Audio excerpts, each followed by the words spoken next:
여러분 안녕하십니까? 포항 MBC 뉴스투데이입니다. 경북 동해안은 오늘도 맑고 쾌청하겠습니다. 다만 10도 이상 벌어지는 일교차에는 주의가 필요합니다. 조주경 기상캐스터입니다. 오늘 아침은 어제보다 더 서늘하겠습니다. 경주의 아침 기온은 10.8도로 어제 같은 시간보다 5도가량 낮게 출발하고 있는데요. 한낮에는 24도까지 오르면서 큰 일교차에도 주의가 필요합니다. 감기 걸리기 쉬운 요즘입니다. 환절기 건강 관리에 힘써주시기 바랍니다. 한낮에는 볕이 강하게 내리쬐면서 자외선 지수가 매우 높은 수준까지 오르겠습니다. 오늘 아침까지는 내륙을 중심으로 안개가 짙게 끼는 곳이 있겠습니다. 출근길 차간거리 넉넉하게 두고 교통안전에 유의해 주시기 바랍니다. 이어서 자세한 오늘 기온 보겠습니다. 오늘 아침 기온은 11도에서 14도 분포로 어제보다 5도에서 8도가량 낮게 출발하고 있고요. 한낮 기온은 울진 21도, 포항과 영덕 22도, 경주 24도까지 오르면서 낮 기온은 어제보다 1도에서 2도가량 오르겠습니다. 울릉도와 독도의 아침 기온은 울릉도 14도, 독도 17도로 출발하고 있고요. 한낮에는 21도까지 오르겠습니다. 오늘까지 동해상에서는 너울성 파도에 각별한 주의가 필요하겠습니다. 바다의 물결은 전해상에서 최고 3.5m까지 다소 높게 일겠습니다. 남은 한 주 동안에도 뚜렷한 비 소식 없이 맑고 선선한 가을 날씨가 이어지겠습니다. 날씨였습니다. 태풍으로 큰 피해를 본 포항시가 3조 3천억 원 규모의 안전도시 종합추진계획을 발표했습니다. 도시를 우회하는 대배수터널을 건설하고 형산강과 칠성천, 냉천에 총 연장 60km의 차수벽을 설치하겠다는 것이 골자인데요.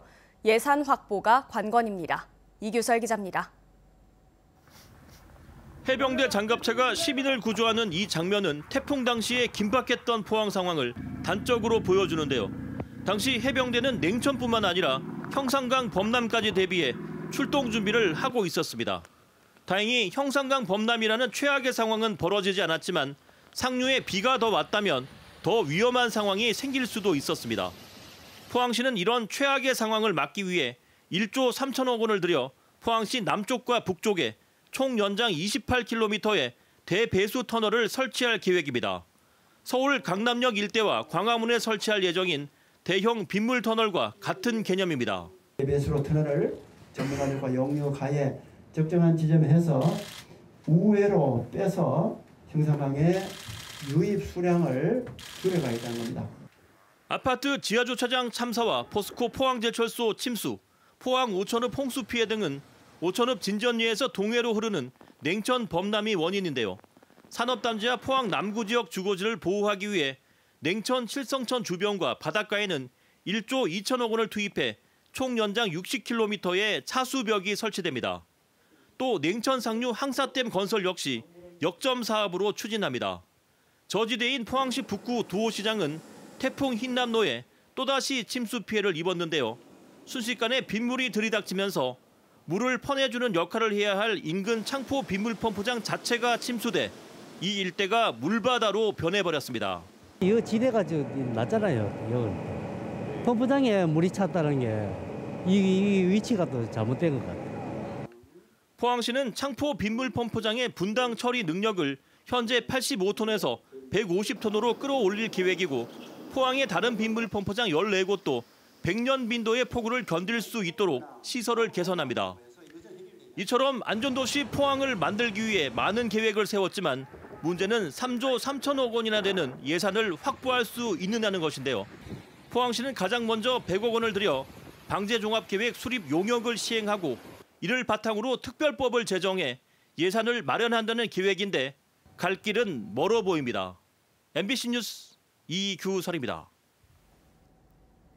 포항시는 태풍 피해를 입은 기업과 시민들에게 무담보로 지방세 징수를 유예하기로 결정했습니다. 납세담보 제공 등 복잡한 절차 없이 태풍 피해 사실 확인서만 제출하면 징수 유예 혜택을 받을 수 있습니다.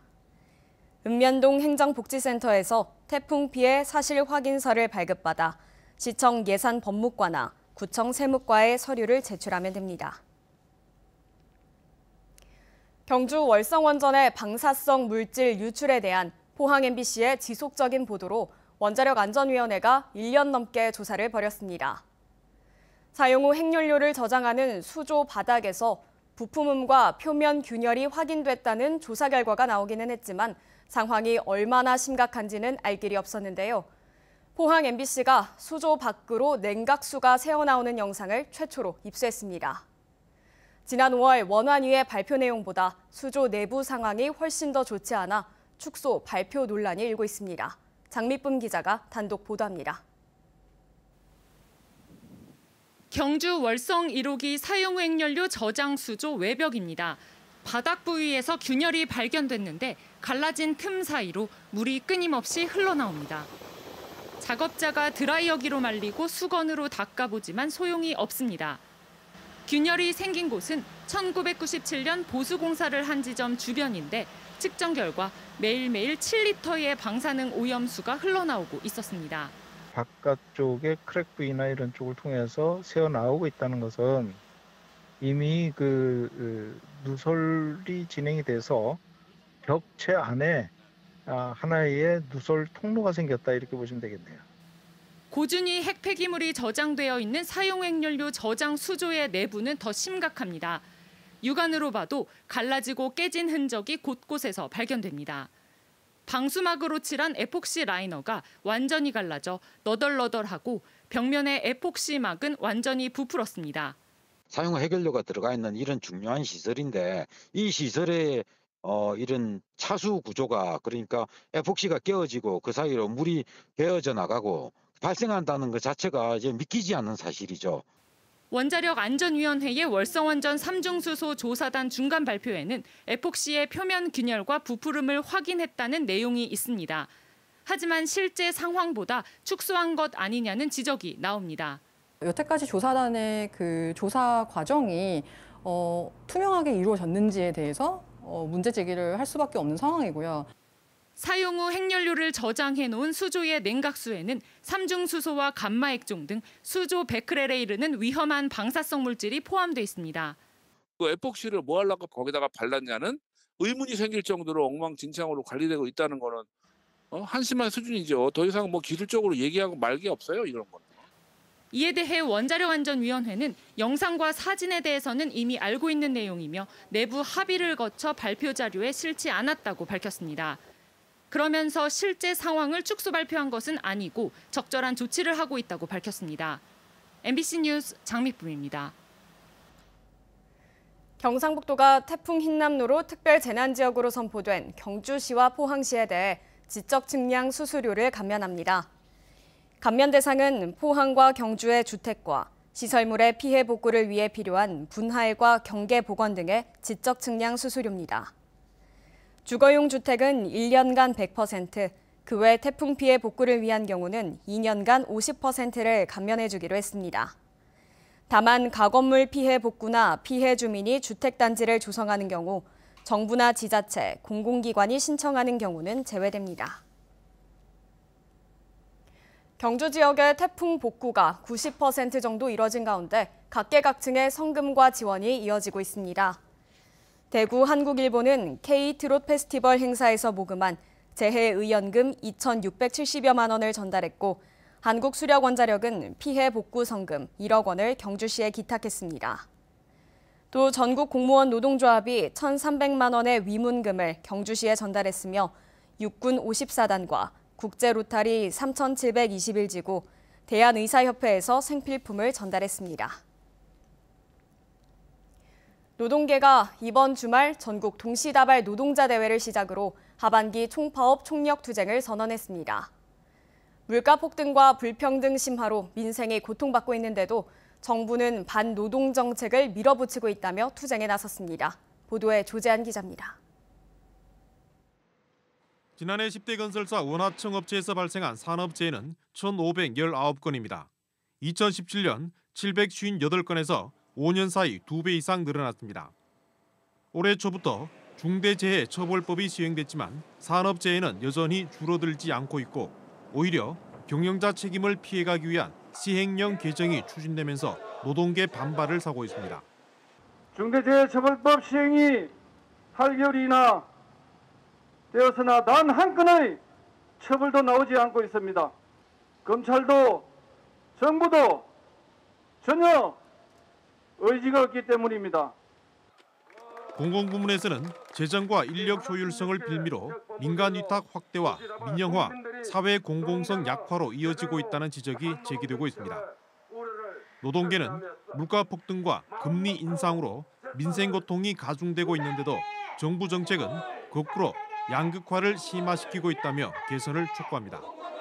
법인세, 보유세, 상속세 등 감세를 서민에게는 공공요금 인상, 연금개혁, 건보료 등 인상을 예정하며 불평등을 해소하는 것이 아니라 더욱 악화시키고 있다.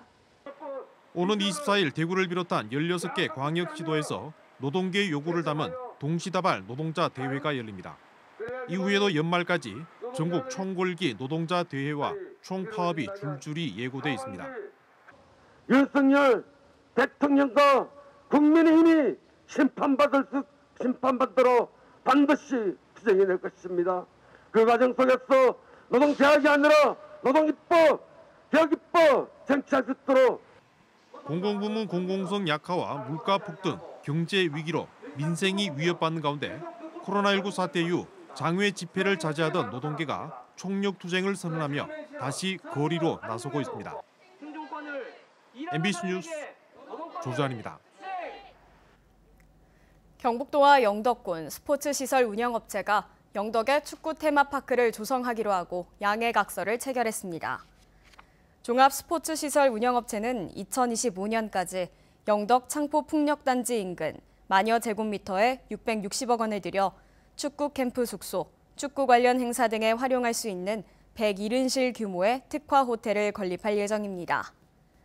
영덕은 전국 최초로 유소년 축구 특구로 지정돼 대개 축구대회 등 전국 단위 유소년 축구대회를 개최하고 있지만 숙박 인프라가 부족해 이번 테마파크 조성에 기대를 걸고 있습니다.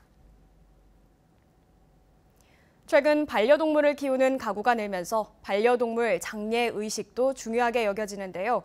그동안 법의 사각지대에 있었던 반려동물 화장 장례 서비스가 최근 한시적으로 규제 면제를 받아 문경에서 국내 첫 운영을 시작했습니다. 김서연 기자가 취재했습니다. 장례 지도사가 숨을 거둔 강아지의 몸을 조심스러운 손길로 닦아냅니다. 경직된 다리도 부드럽게 주물러줍니다. 천국이나 하늘나라 갔어도 우리 친구들이 자유롭게 뛰어놀아라고 그렇게 경직을 풀어주는 가족 품에서 갑작스레 숨을 거둔 8살 강아지 아롱이.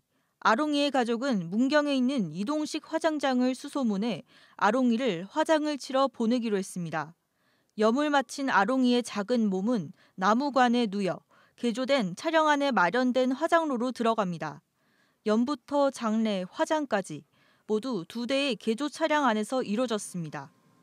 우리 아롱이가 옷 입는 걸 평상시에도 너무너무 싫어하고 했기 때문에 그 보호자님의 요청에 의해서 아무것도 입히지 않고 간에만 넣어서 동물을 차량 안에서 화장하는 건 불법이지만 지난 4월 문경과 경기도 안산의 장묘업체 2곳이 산업통상자원부로부터 국내 첫 규제 샌드박스 승인을 받았습니다. 현행법상 장묘시설로 보내지 않은 동물 사체는 생활 폐기물로 종량제 봉투에 버려야 합니다. 화장이 가능한 반려동물 장례식장도 전국에 10여 곳뿐인데 그마저도 수도권에 몰려 있습니다. 비교적 저렴한 비용으로 취약계층도 쉽게 접근할 수 있는 이동식 화장 장례 서비스가 유기동물과 반려동물의 장례 문화를 변화시킬 걸로 관심을 모으는 이유입니다.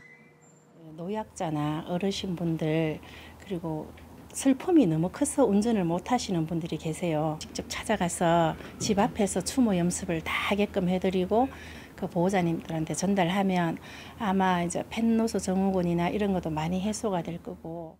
일각에서는 이동식 화장시설에 대한 주민 반대, 범죄에 이용될 가능성도 제기되기도 합니다.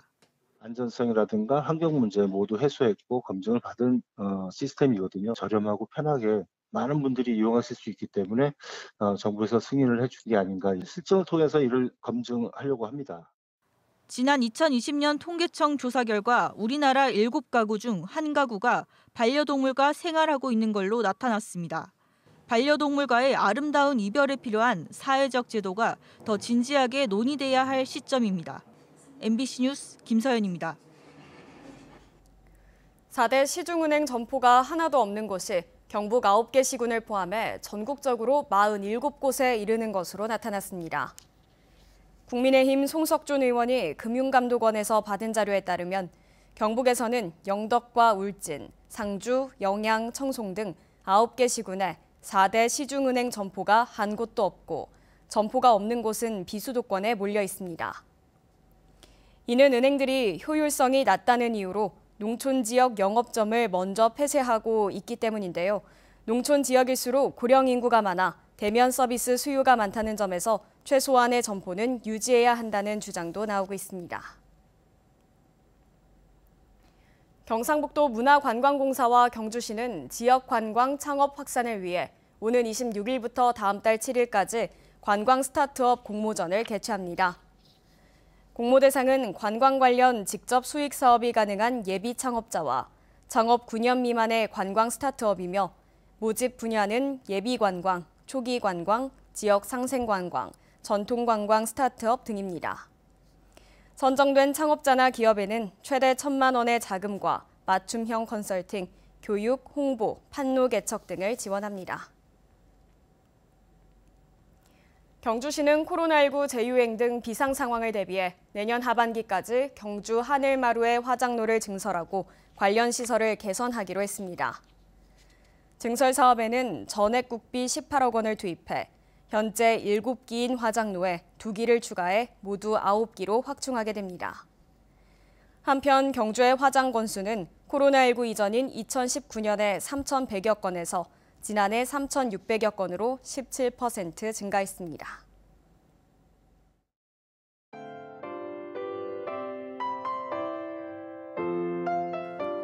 오늘 아침은 어제보다 더 서늘하겠습니다. 경주의 아침 기온은 10.8도로 어제 같은 시간보다 5도가량 낮게 출발하고 있는데요. 한낮에는 24도까지 오르면서 큰 일교차에도 주의가 필요합니다. 감기 걸리기 쉬운 요즘입니다. 환절기 건강관리에 힘써주시기 바랍니다. 한낮에는 볕이 강하게 내리쬐면서 자외선 지수가 매우 높은 수준까지 오르겠습니다.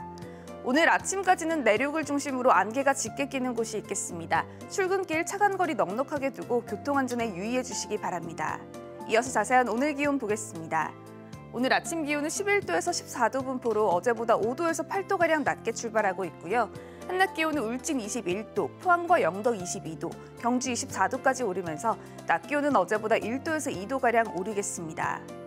울릉도와 독도의 아침 기온은 울릉도 14도, 독도 17도로 출발하고 있고요. 한낮에는 21도까지 오르겠습니다. 오늘까지 동해상에서는 너울성 파도에 각별한 주의가 필요하겠습니다. 바다의 물결은 전해상에서 최고 3.5m까지 다소 높게 일겠습니다. 남은 한 주 동안에도 뚜렷한 비 소식 없이 맑고 선선한 가을 날씨가 이어지겠습니다. 날씨였습니다. 이상으로 포항 MBC 뉴스투데이를 마칩니다. 여러분 고맙습니다.